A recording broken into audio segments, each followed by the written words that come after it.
Leo tunaenda kusoma kuhusu salvation. Today I'll be talking about salvation. Many of us think salvation is doing the good, kama kazi inayostahili mbele ya macho ya mwanadamu. The Bible tells us that you can do things that please men, but to God they are pleasing. Praise God. Bwana Yesu asifiwe. Today I'm talking about salvation. Salvation, if I may ask, naweza uliza what is salvation? We have different explanations of salvation. Like kama nikuulize Joy, what is salvation? What can you tell me? Salvation is believing in Christ and taking Him as your personal Savior. Yeah, I also have my explanation of salvation. Salvation is the reconciliation of a man to God. Are you reconciled to God? Are you near to God? Is God living inside you? The Bible says He lives in us, we don't live in Him. Exactly. God lives in us. He lives in our hearts. As Jeremiah said, he said that our bodies are the temples of God. If you have Christ, you got the salvation. He is the bridge. He acts as a link between people and God. Do you have Him inside you? Is He living inside you? Many of Christians say that we believe that salvation is a gift given by God through grace. The book of Ephesians, chapter number 2, verses number, book of Ephesians, chapter number 2, verses number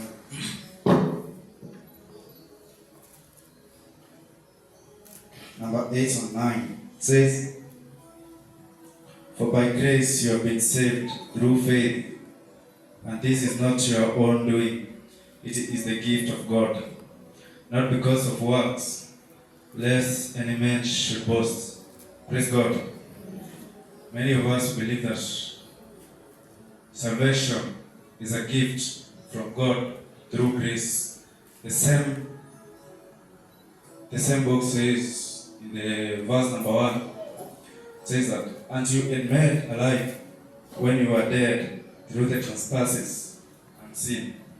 We were dead in sin, dead in trespasses, but God gave His only begotten Son, for He can get the salvation, for He can reconcile the relationship between a man and God.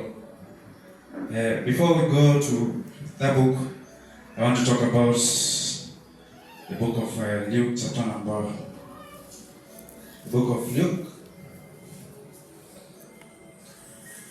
chapter number 14, verses number 34 and 35. The Bible says, "Salt is good, but if salt has lost its taste, how shall its saltiness be restored? It is fit neither for the land, nor for the dunghill. Men throw it away. He who hears to hear, let him hear."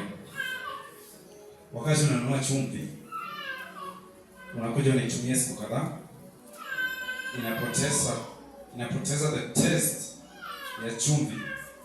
Ukiweka kwa githeri haionji, ukiweka kwa boga it's tasteless. Unaweza tumia tena? No, huwezi tumia tena. You have to throw it away. This is a life of Christian. If you don't have Christ inside you, you are like a salt without the taste. Because even the word itself, Christian, it can't be made without the word Christ. Praise God. I want to use some examples here. Today we are going to see about the lost son. Please, Mandoka. Tom, let me use you today. There's something. And a short man. Very short. Short man. Not short case coming. Now we have these guys here. Alongside the firstborn and the lastborn. The lost son was the lastborn. Now, this guy decided now, leo aenda kwa mzai mwambie, we cheki, nipe mali yangu bwana. Sawa? Nipe ile yangu msee. Sawa? And now this father had no other option. He decided now to take. Aligawanya, and he gave each. The Bible says so. He divided among the two. Na compare what he wanted. Haikupita siku mingi. This guy decided now. Siwezi kaa hapa kwa mzee. I'm very stressed, by the way. Acha nitoke. He said now to go. He said now I'm going living. I'm leaving to far countries. He went. He said now I'm going. Alipokuwa naenda, alikutana na ule mzee. Call him Satan. Alikutana na shetani kutoka lunch. Akamwambia, you know what? Kuja nikuonyeshe kuponda mali. Now he decided now I'm going. Alienda, akasherehekea, pesa ikaisha. He was left with nothing. Totally nothing. After ameachwa bila anything, he was employed in one farm. Mahali kulikuwa na pigs, he was feeding pigs, eating pigs. The pigs walikuwa wanakula, he was eating leftovers.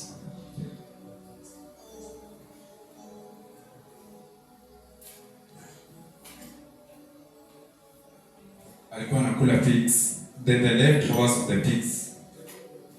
He ate the leftovers of the pigs. And when he came to his realization, na alipoamua akakuja akili zake zikarudi normal, he said, ngoja kidogo. Si mzaya kuna servants.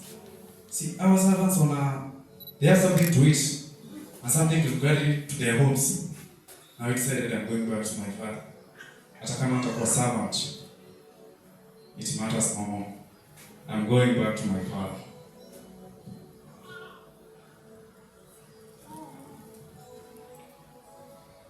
He had nothing to eat, nothing to wear. Alikuwa amesherehekea pesa imeisha. Now he decided, I'm going back to my father. Naenda kwa daddy. No matter what, hata kama atakuwa servant. No matter what, I'm going back to my father. And then, wakati alikuwa mbali kidogo, the father saw him. After the father saw him, he decided now to go for his son. He ran for his son. Akakimbilia mtoto wake.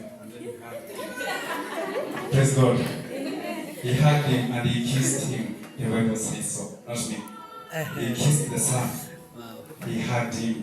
Why? Because of the love that he had for his son. He had lost, but he is back. The father said the son was lost, and he is back. And akonauliza na mzee, the young old person here. Alikuwa malishoni. Baba alisema, prepare something, the biggest little kale kama wekano for him. Why? Because he is back. He went, but he is back.